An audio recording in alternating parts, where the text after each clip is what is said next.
Hey guys, welcome back to my channel, Randy Saves, and today I will be giving you some basic couponing tips. The first tip that I have for you is to know your store policies. It is very important to know your store policies because each store has their limitations on coupons and they have different policies. So you want to make sure that you know your your store policy before you go and shop.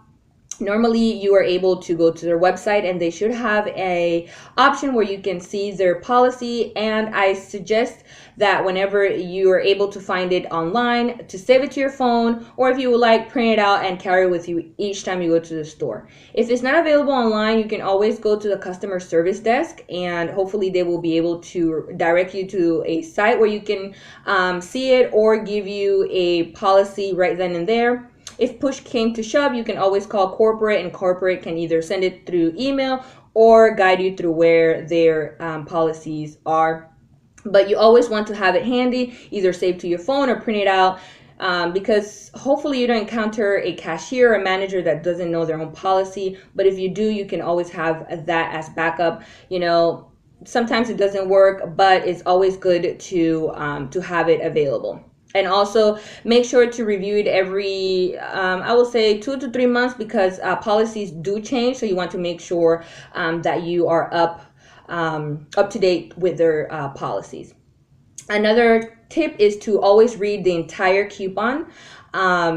Don't go by what other people say. Most of the times they are correct, but sometimes they make mistakes. So you want to make sure that before you go shopping or do your shopping list, you read the entire coupons and see if the coupon has any limitation. Some coupons have a limitation of 1 per day per household per customer, and you want to make sure you follow that. Others have a limitation of 2, and others have a limitation of 4. So you want to make sure that you are reading correctly. Some coupons don't even have any limits, but you have to make sure that your store doesn't have any limits too. So that's why it's very important to know your store policy, so that way you can do your shopping accordingly. So always read the coupon. And another thing, another reason why you should read your coupon is because you cannot base the coupon on the picture only, because sometimes there's coupons that will say $1 off any product, and it will show the most expensive products. Of course, that's a marketing strategy. So you want to make sure that you read the entire coupon and don't go necessarily by the picture, but by the wording on the coupon.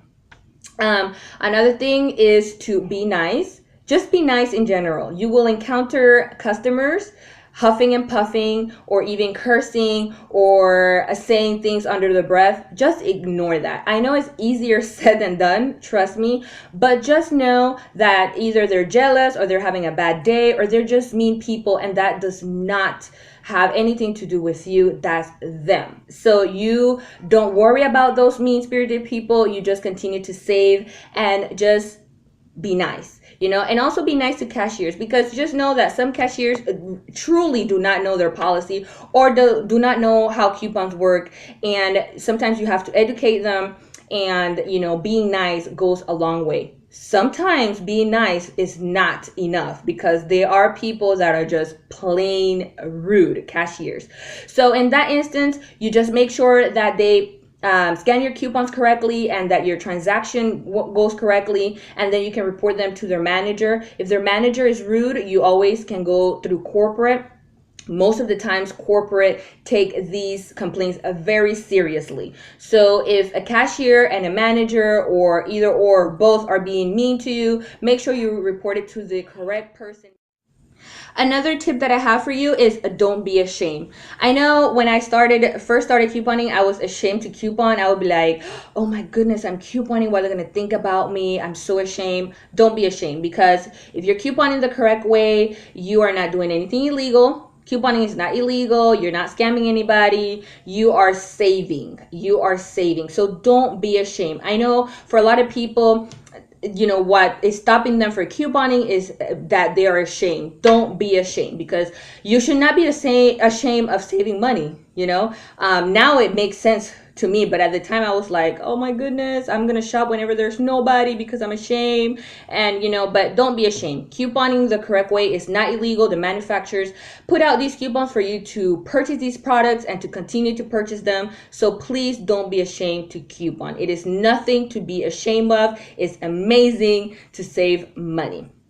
Another thing is check expiration dates on items that are on sale, because sometimes they put them on sale because they want to get rid of that inventory. So you want to make sure that if you're purchasing food or items that you constantly use, you want to make sure that they are not expired or about to expire. So if they're about to expire, you don't want to buy a whole bunch and then have to throw them away. So just make sure to check on that. I mean, you have to check it on any item either way, but just be more cautious to check them on items that are on sale, because you don't want to buy a lot of items and then find out that they're expired. That happened a few months ago with a deal with Mayo it was end up being a moneymaker, and when people started to use them, they realized that they were expired. So you want to make sure that.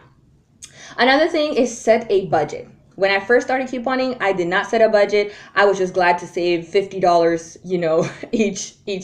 each week. So, but it's very important to set a budget, because if you don't set a budget, you might defeat the purpose of saving and end up spending more than you would have if you hadn't coupon, if that makes sense.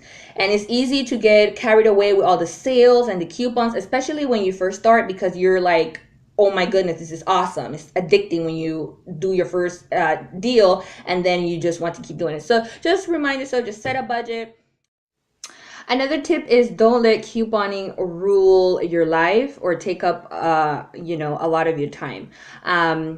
At the beginning, it might be overwhelming, but just set aside some specific time for couponing. For me is whenever my daughter is sleeping. That's the best time to do it. So just pick a time where you can do it without interruptions, but don't let it consume your life. You watch those shows and it tell you, oh, I spend 40, 50 hours each week couponing. You don't have to do that. Couponing is amazing. It's fantastic to save money.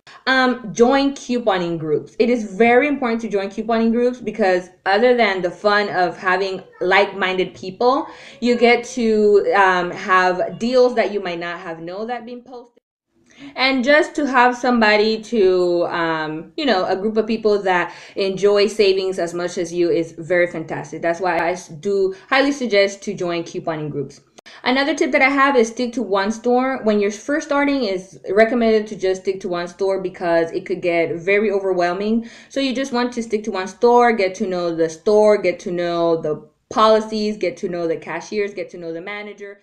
And another tip is to open an email just for offers, because you don't want to mix your personal email with your loyalty or rewards programs. You don't want to be receiving those in your personal email. So I highly suggest to just open an email, Gmail, AOL, Yahoo, Hotmail, whichever works for you. Just open a new one and make it specifically just for deals.